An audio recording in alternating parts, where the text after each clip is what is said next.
Capitalism is great at rewarding the winners. It is great at incentivizing risk-taking. What it's not good at, what it doesn't tell us, is what to do when those risks don't pan out, what to do to help people start over. And bankruptcy is really our legal system's answer to what to do when people do what capitalism tells them to do, which is take a risk, try to buy a house, go get a college degree, take on some student debt. And then what happens when those things start a small business? When they don't work out, bankruptcy is that safety net for people. So I've really spent my whole career in some ways working on issues relating to families being able to afford things. And so now that Democrats are all about affordability, I say welcome. I'm really excited. This has been my life's work. And I'm so glad that all the candidates are talking about this, not just in California, but across the country. Hey, everyone. From KQED in San Francisco, this is Political Breakdown. I'm Marisa Lagos. And I'm Scott Schaefer. Today on The Breakdown, we continue our series of interviews with the many candidates running to be California's next governor. Katie Porter was elected to the House of Representatives in 2018, flipping an Orange County seat that had long been held by Republicans. A protege of Senator Elizabeth Warren, Porter made waves in Congress with her incisive grilling of CEOs and other corporate leaders. A consumer advocate and UC Irvine law professor, Porter lost a bid 2 years ago to represent California in the U.S. Senate. Now the single mom of three is running for governor. Katie Porter, welcome back to Political Breakdown. Great to be here. We are happy to have you. We have been opening all these interviews with the same question, which is just who are you politically and what's your vision for the state? Yeah, my vision for the state is one that is better than it is today. We have to have both optimism but also determination. So I want to see a California that's growing in terms of the businesses that are here, but also in terms of the people that are here. I'm a mom of three teenagers. I want them to be able to afford to live here. I want there to be jobs in the future that's going to have different technologies coming at us. So I think Democrats need to be optimistic, be forward thinking. It's very tempting with Trump throwing so many things at us right now to point to Trump as the cause of all problems, because he is the cause actually of so many problems. But many of our longstanding challenges in California around cost of living, around housing, these are things that predated Donald Trump. Right. And so I think I'm really focused on not only standing up to Trump, but not ever letting Trump distract me from delivering a better California for the future. And we want to dig into some of that more specifically in terms of policy. But going back to when you were a kid, you were born in, is it Fort Dodge, Iowa? I was born in Fort Dodge, Iowa. I grew up on a farm about a mile outside of a little town called Lormer. I was a 9-year 4-H'er. Okay. Was your family actually farming? Yes. What did they grow? They grew cows. They did grow cows. They had corn, soybeans, cows, and pigs. Okay. So kind of a diversified Midwest farm. And after I lived in Fort Dodge, I lived in the house that my great-grandfather had built. Oh, wow. And my grandfather had been there as a child, and my father had lived there as a child, and I lived there as a child. So your mom's kind of famous, though. She is a legendary quilter. She actually had a PBS show at one point. Tell us a little bit about her, and do you quilt? Like, have you carried this on? So I would say I used to quilt. Okay. I haven't done any quilting yeah. recently, but I do have quilts on my walls in my home that I made, as well as some that my mom made. My mom was like a lot of parents. She was there at home with us. We were isolated from a town. It was a long drive into a very small town that didn't have daycare. So my mom wanted to find a way to earn some money and do some work without having to travel into town. So she started her sort of what became a quilting empire, really, at our dining room table. And she started out teaching herself how to quilt, and then writing books to teach other people how. And then began to have a public TV show that did that, a magazine that did that. And so she's a great example of an entrepreneur who was, built her own business and is very successful with it. Did she have like a unique kind of quilt? No, my mom is more focused on helping people actually be able to do quilting. So she would never thought of herself as an artist. She thought of herself as more of a craftsperson, and that what she wanted to do was be able to help people. So she actually made her very first quilt for me, which I'm very proud of, and I like to remind my siblings of this. But it was a traditional pattern called Sunbonnet Sue. And my Sunbonnet Sue, it's a picture of a woman in profile with a sunbonnet and a dress. And my Sunbonnet Sue doesn't have any arms, because my mom thought the arms looked hard, and it was her first quilt, so she left it off. Love that. Well, I don't know how political your family was, but you have talked a lot in the past about how your kind of political awakening came as a kid watching the farming crisis in the 1980s really wreak havoc in the state you lived in and that whole region, leading to mass bankruptcies.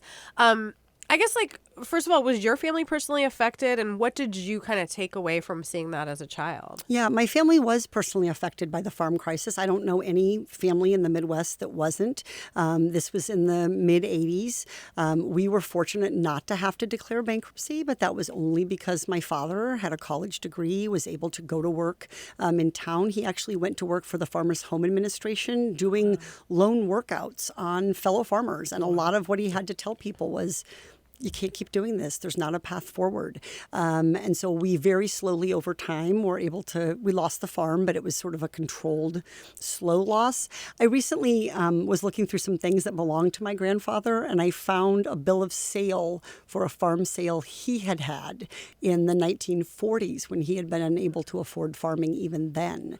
But I think one of the things about being in Iowa, and it's just really different from California, is in Iowa, everybody thinks that it's their job to personally meet and evaluate the candidates for president. Right. Like, you're very empowered as an Iowa voter. So here in California, I think most people don't get a chance to meet candidates. They're watching ads, they're reading things. Watching Political Breakdown. And I love retail campaigning. I love shaking hands. So I think one of the things about Iowa is you really have a sense that voters should have that level of engagement with you. How you scale that up to a state with 39 million people is a real challenge. But growing up, we heard all these candidates come. They all came to Iowa. They all made big promises. Everybody wanted our vote. You really had a sense that your policy choices, your political choices mattered.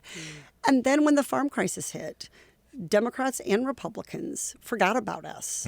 And I think when you look at a lot of where Iowa has gone politically, which is from a blue state to a purple state to now a pretty deep red state, some of that is about feeling like people didn't keep their promises. It's a more cynical vision of government. You were a very smart kid, and then you went to Yale. I was a nerd. Thank you, Scott. You were a nerd. Overachiever, or just maybe not overachieving, but you did well. She achieved. You spent time in Hong Kong teaching English. Then you started law school at Harvard. What did you think you'd be doing with a law degree? Well, first I want to say I actually taught math. And so I was an 8th grade math teacher, which, believe it or not. That helped with the whiteboard stuff, right? Yes, but 8th grade math is actually like the greatest thing ever. Tell me, I have an incoming 8th grader. I love it. So I would do really fun things with my 8th graders, like musical monomials, where I would write a bunch of polynomials that could be simplified into monomials on the playground, and then you had to, when the music stopped, you had to simplify and find a monomial or you were out. Sounds like a blast, Katie. I did Battleship with graphing. Like I told you, I was a nerd. When I got my law degree, I think when I went to law school, I wasn't certain what I wanted to do. But I think I kind of decided between becoming an academic in another field and then becoming a lawyer, and I ended up becoming a legal academic. Right. But it was transformative for me when I took Elizabeth Warren's bankruptcy class. She was known as a tough teacher. It was supposed to be a hard class. It was my last year of law school. It met early in the morning. And really, I'll never forget, I still have the notes from her first day lecture. And what she said really anchors me today, which is, capitalism is great at rewarding the winners. It is great at incentivizing risk-taking. What it's not good at, what it doesn't tell us, is what to do when those risks don't pan out, what to do to help people start over. And bankruptcy is really our legal system's answer to what to do when people do what capitalism tells them to do, which is take a risk, try to buy a house, go get a college degree, take on some student debt. And then what happens when those things start a small business? When they don't work out, bankruptcy is that safety net for people. So I've really spent my whole career in some ways working on issues relating to families being able to afford things. And so now that Democrats are all about affordability, I say welcome. I'm really excited. This has been my life's work. And I'm so glad that all the candidates are talking about this, not just in California, but across the country. All right. Well, we were just talking before the break about you going to law school school studying under now Senator Elizabeth Warren. And you go on to become a professor. I know before that you worked on this too, but at University of Iowa, you started looking at bankruptcy and its relation to mortgage fraud. This is before the mortgage meltdown of the late 2010s, or around 2010. What were you looking at? What did you find in that research? Because you were kind of swimming against the grain at the time. Absolutely. At the time, the housing market was booming. It was powering our whole economy in many ways, really, at that time. And there were all these new kinds of mortgages being piloted. We saw homeownership rates were growing. But I have always been really interested in how things work in the real world. And so my research was never academic in the sense that I studied families in bankruptcy. And so I had a colleague who had done a case trying to help someone defend her house from foreclosure using the bankruptcy process. And what she had learned was that the bank had no idea how much money this woman actually owed. And so she was able to get the judge to order the bank to not try to collect, because there's you don't know what you don't know what the debt, you don't get to collect it. And this question this woman came to me with was, is this a fluke? Is this just the unluckiest borrower in America, or is this where we really are? So we started looking at the documents that mortgage companies filed in bankruptcy when they wanted to get paid. And what we found was that the widespread flaunting the law. So I wrote an article called Misbehavior and Mistake in Bankruptcy Mortgage Claims. And there was a lot of discussion at the time. I remember pushback from folks on my faculty who were tenured, and I was pre-tenure, saying, you really can't prove it's misbehavior. And I think now about how we understand that period. Yeah. And so that research wound up on the front page of the New York Times. It sparked a congressional hearing where I went and testified, and really became the foundation for understanding just how systemic the problems were. The foreclosure system was not ready. The mortgage companies did not have the ability to keep track of what people owed when they didn't pay on time and in full. They were good at collecting your check if you paid on time and in full, but it was a mess. And they didn't know who owned the note. We know now all the paperwork problems. And so that work really, I came to California during that period. I taught a year at UC Berkeley, and then went to teach at Harvard for a year, and then back to California to teach at UC Irvine. And it was during that time that the attorney generals negotiated a big settlement, and Kamala Harris came into my life. Yeah, and tell us about that relationship and what you did while you were working with her, for her. Yeah, I'll never forget actually the first time I spoke to the vice president, then our attorney general, because I had just had my third child, Betsy, and I was a working mom, and I had come into the office, and I was desperately trying to finish something, and I had put Betsy, she was my third kid, so I was pretty casual. Yeah. So I had just put a blanket on the floor and set Betsy down and figured, how far can she roll, right? And the phone rang, and I answered it, and it was the attorney general. And I remember thinking please don't cry, Betsy, please don't cry. And I actually, at one point, Betsy started to fuss, and I told Kamala, I'm with my daughter. She loves babies. And she loves babies, which is a well-known thing. So, but what she said to me, I think was such an important insight and really motivated a lot of what I went on to do in Congress, which is it's easy for people to make promises. It's really hard for them to make changes. And she had negotiated all of these promises from the banks to change how they foreclosed, to follow the law, for example, to provide help to people who maybe couldn't pay their whole mortgage, but could pay most of it and could save their homes. And she was really concerned that they made the promises, they signed the deal, but who was going to make sure on the ground that Californians actually got help? And that's what she tasked me with doing. So we stood up a program. We worked across the state of California. We operated in 5 languages, and we took phone calls from homeowners who were getting paperwork from the bank. One of my favorite cases we worked on, somebody got a notice of foreclosure. The house was foreclosed on, and the next day they got a letter forgiving their mortgage loan. And so we forced the bank to cut a check to that family for 6 figures and to make it right. And so one of the things I think I've thought a lot about is it's not about what you announce at a press conference. Lawmakers do that. We pass laws and we have press conferences. Governors do that. It's about what actually happens in people's lives. And this is why, fast forward, I drive a minivan with a license plate that spells out oversight, because I think it's really, really important that we try to close the gap between the goals of the law and what we're actually doing on the ground. You've brought up your kids several times in this conversation. They're all teenagers now. God help me. Single for over a decade. And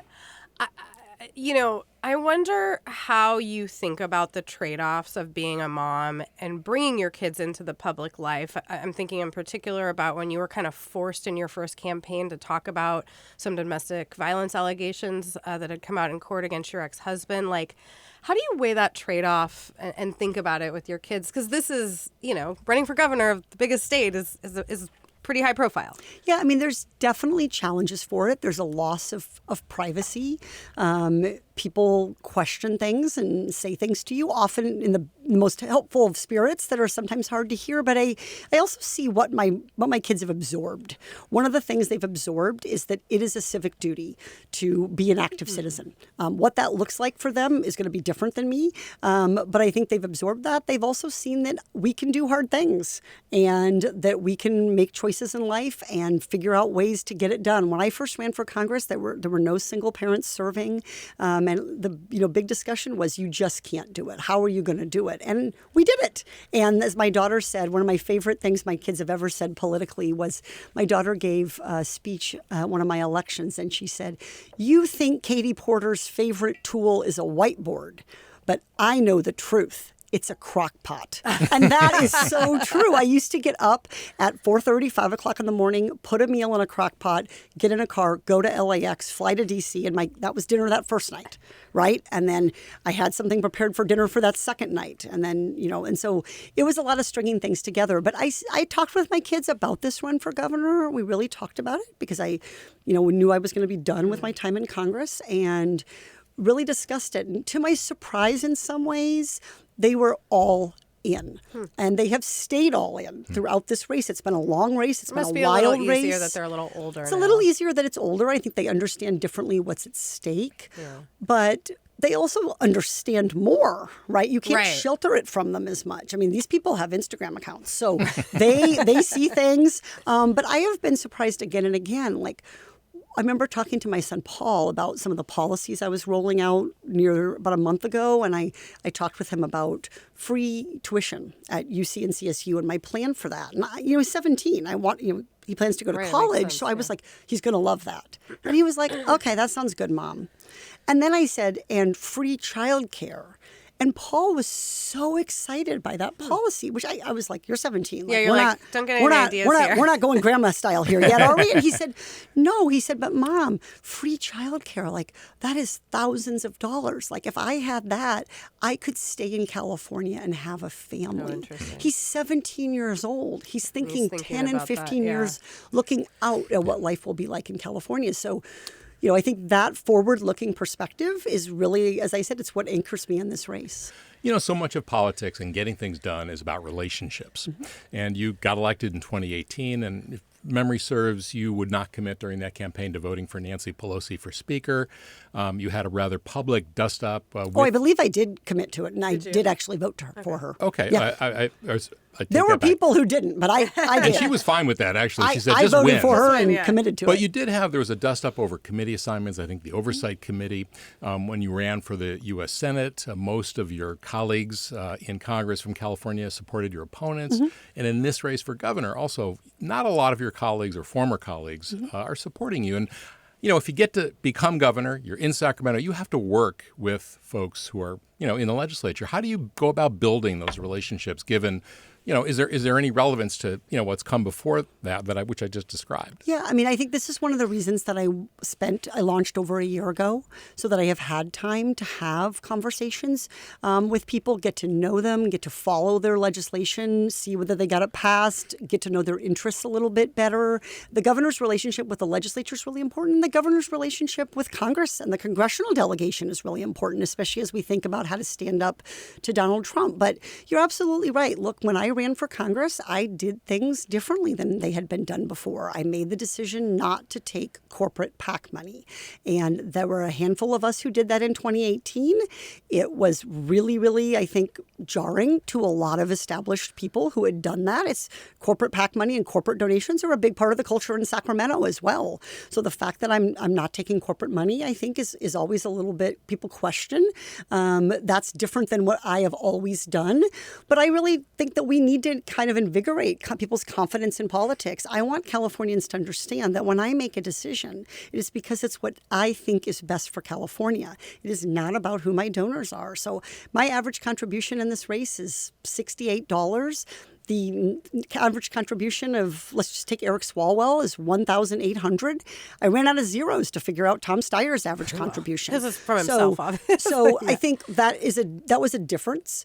I also think that the group of us who came in 2018, most of us had never served in politics before. And there's kind of an established path in California. You do the assembly, you do the Senate, maybe you're a county supervisor somewhere in there.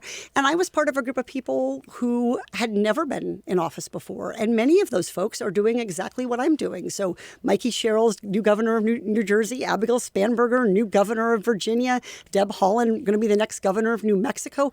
Those are my classmates, my colleagues, and my friends. And those inter-governor relationships are going to be really key in thinking about how do we Trump-proof our state and the people of our state.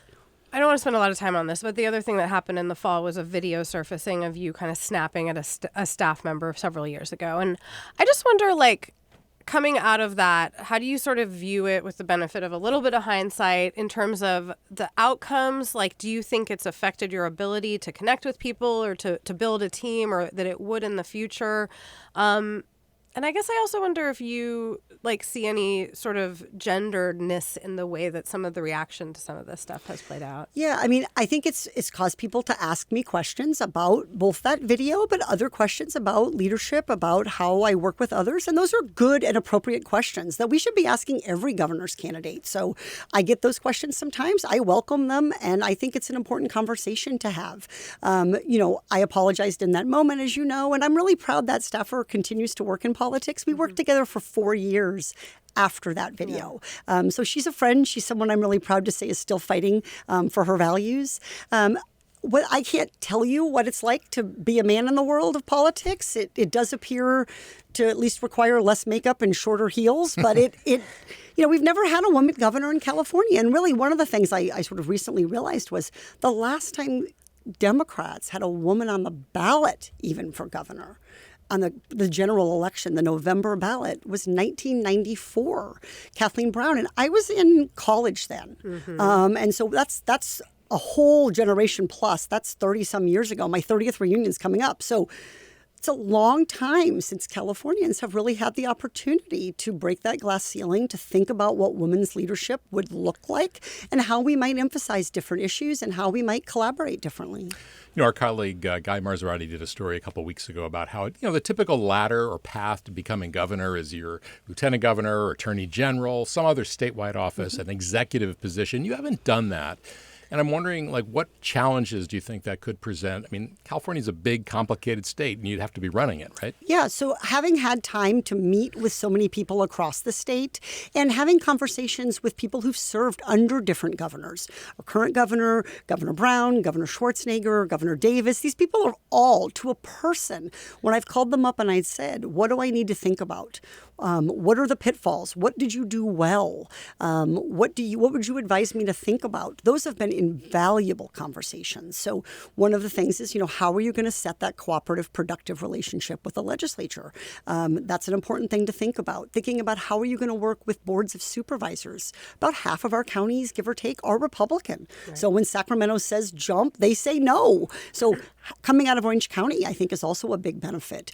Our big cities are really, really important, but Orange County today is the 6th most populous county in the United States. San Diego County is the 5th most populous county in the United States. So thinking about how do we reach and serve and deliver for people across the state, and having had those conversations, incredibly valuable. I'm really proud to be willing to kind of think hard about structures. I won an award actually there's such a thing called the Congressional Management Foundation. They actually look to see if you're doing a good job running your congressional office. And we won an award for how we empowered younger and newer staffers to have substantive policy on day one in our office.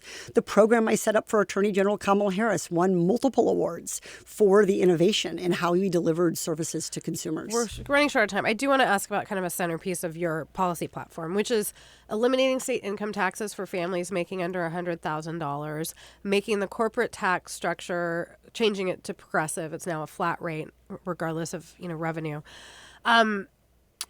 How would you pay for these changes? And politically, like, the tax code is something I feel like is a bit of a third rail in California. Yeah. So look, we all are saying we're concerned about affordability, as if somebody else is the only reason that life in California isn't affordable. But of course, the state takes a chunk of many people's paychecks. So if we're honest about what it takes to make ends meet in many parts of California, we would say that it's $100,000 allows people to make ends meet, but also to do the things we need them to do, to save for retirement, to be able to get a house, to be able to put a little money away for college. So part of this is really acknowledging the state has a direct role to play in affordability, as well as all the policy levers that we need to pull on things like housing, childcare, college costs, which are also things where I've rolled out policy. I didn't really realize that California's tax was flat. I don't think people know that California's corporations pay a flat rate. Yeah. So if you're a corporation and you earn $1 in profit, you pay 8.84%. And that's a lot lower than California families pay, by the way. But if you're a corporation and you have a great year and you earn $100 billion, you pay 8.84%.